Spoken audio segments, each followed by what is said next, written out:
Back up here in Fulton again today. This was recorded on a very rainy and very cold Tuesday. It's supposed to be warm this weekend, so hopefully we'll have a little fun this weekend. Brandon Bellinger won his first track championship for his family. He became the third generation. His dad, Ed Bellinger Jr., and of course his dad, Ed, also won championships. So they were the only two that had done it. Now we get a third generation, so we're hanging out with Brandon Bellinger, 38 years old. 4 wins total in his career. First of all, congratulations. I was with you guys in the front stretch when you were celebrating. As we look back at it now, anything pop into your head? Any memories jump right out? It was just a fun night. I mean, it was that race in particular. It probably wasn't our best race performance-wise, but it was, as things shook out, we still had a pretty decent finish. And I think the most fun thing afterwards was just the amount of family and friends that were, came out on the track and came out to see us. And obviously I was excited, but to see everyone else and they were all just as excited as well. That's I don't know, just a special moment that you don't get to have that often. So if I remember, you had to run a couple cars down late in that to kind of secure that, didn't you?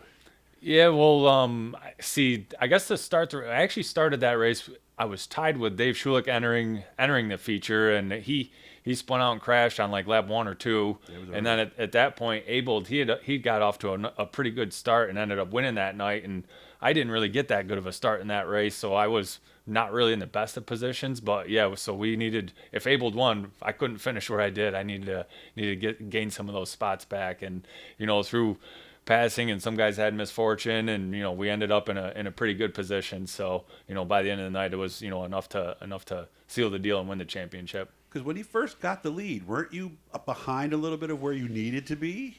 Yeah, I guess I forgot exactly where I was or what position I was like as he took the lead, but I know at one point it was probably closer than I would have liked it, but there was still enough laps to go that I had time to gain more positions, and when he had nothing left that he could gain. He had already maxed out, being in first. So I was able to gain a few more positions, and it kind of opened up the gap a little bit because I think it was pretty tight at one point for sure. Okay, I remember somebody telling me at one point, I was in the infield. I remember hearing this, and they go, "What year is this? Bellinger enabled for the championship? Like this has happened before, right?" Yeah, I know that's both of our fathers. I know they had some a lot of hard racing and good races back in the day, and it's I guess it's almost ironic. Here we are, 20, 30 years later, and two kids, having a lot of heated battles and good racing. So, yeah, and Jeff's a good hard competitor, represents the sport real well. Had to make you feel good to know that the tradition continues at Oswego, right? Yeah, absolutely. Sometimes I guess the apple doesn't fall far from the tree sometimes. So, had a problem. Told me at the end of the year. Engine? Yeah, we'd had a really good year with no breakdowns and no crashes, and we were really excited for Classic. Felt like we could have a car that was really competitive for the long race. It was good on tire wear, and I thought we were going to have something in the end. And unfortunately, we actually broke a rocker arm during the race. It was actually real early in the race, like I want to say it was like lap 15. Really? And at the time, our car was actually handling good enough that I thought we could still continue on even on 7 cylinders and still finish in the good money spots. Probably couldn't compete for the win like that, but it's nice to get a good payday. There's a lot of good paying spots in the Budweiser Classic, and but the cylinder that the rocker arm broke on later on in that race, it ended up backfiring through the injection and bent one of the throttle plates. So at that point, I couldn't push the throttle anymore. So unfortunately, that ended our day way too early. But that's, I guess, as racing as they say. So we'll just have to look forward to next year, and we'll try again. Yeah, so I guess it worked out that they ran less races this year. Otherwise, that could have happened on championship night. Yeah, you never know. It's the way races shake out. You can look back and say, "Geez, I'm glad we didn't take a bunch of extra practice laps this night or that night." It's always easy to look at a year in review, and I'm sure everyone always says, "Man, if we did this or if we did that or we got lucky here." But that's, I don't know. I guess over the course of a whole season, whether it's 8 races or 20 races or 100 races, you always have those look back moments and just something to consider that, fortunately for us, everything worked out well. So, all right, well, let's start with that since you brought that up. If you is what this one's going to be. So if you had done something the year, could you have finished better? Could you have come into that last race not as close? Is there something you could have done to do better? Oh, yeah. Yeah, I mean, even having a good year like we did, we still look back at races that, things didn't work out like we should. I know there was a race earlier in the year that I was leading, and I think there was 4 or 5 laps to go, and a caution came out, which I wasn't too worried about, but I actually lost my brakes under the caution. And I thought I could pump the pedal back up by the time we got to green, but I couldn't pump the pedal up, and I ended up losing the lead with 4 laps to go, and hung on for a second, but it also stings when you don't win a race that you feel like you could have won. So that was one. We had another night, our only night we didn't finish in the top 5. We had a wing break, which, at the time you didn't see that coming, but it's, we've since fixed that problem, and that's another one, if you look back that you could say, hey, if we had fixed this before, we would have never had that problem. We would have finished in the top 5 that night. And even simple stuff, like we had a lot of weeks, I would say, that we tried, different setups and racing different things. And some weeks it worked well, and some weeks it didn't work quite as well as we thought. And so it's easy to look back and say, those weeks where we tried something different, well, we shouldn't have done that. So, but everybody has those nights. I guess that's what makes racing tough. It's easy to look back and be right, but it's hard to go forward and know you're making the right moves all the time. So, because what I thought of when you told me about the wing, what happened if it just flew off right if you went into the corner? You could end up in the foam.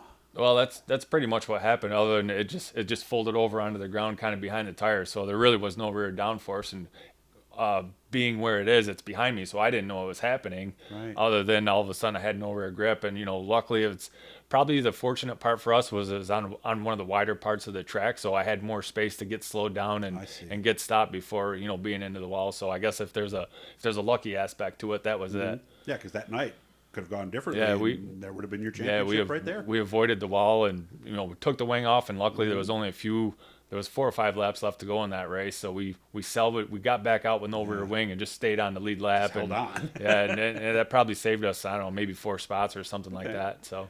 Best night of the year? Was it the championship? Was it the win earlier? Was it something else? Or maybe like not knowing that the wing didn't come off and put you in a wall? Was there one night that sticks out? I guess I don't know.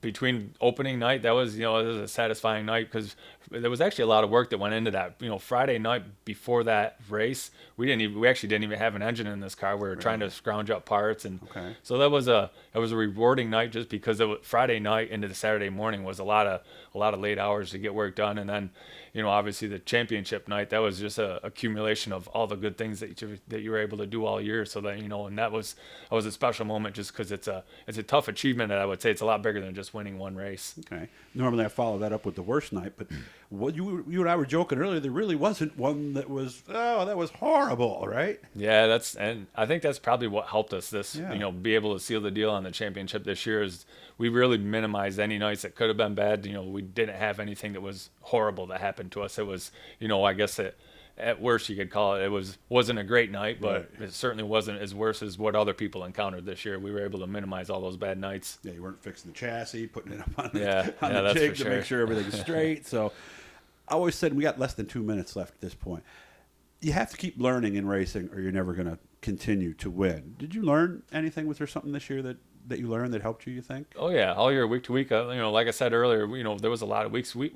I don't think there was 2 weeks in a row where we went with the same exact race car and setup. We were always trying things, and some of it worked better, some of it didn't work as good. And even now that the season's over, for us the debate's already started about what kind of things that we need to do for next year because we want to improve and make it better. And we're certainly not looking to just show up with the same exact setup that we had. We want, we're looking for more speed, and I'm sure a lot of other people are as well. So. Good. Well, it's been great coming out here, and the next time we're going to have some tequila. I'm going to try some of Brandon's tequila next time I come out here, so we'll have a full report on that at a later time. My wife will be driving me home. We'll make sure that we can do that. Or I'll be in their sped bedroom, if we one of the two. So I want to thank Garofalo's Importing, our good friends at Bicknell and Troyer, everybody at Spruce Springs, and, of course, your local Napa store. Good to see you, Brandon. You take care, and I'll see you back on the track next year. Thanks, Doug.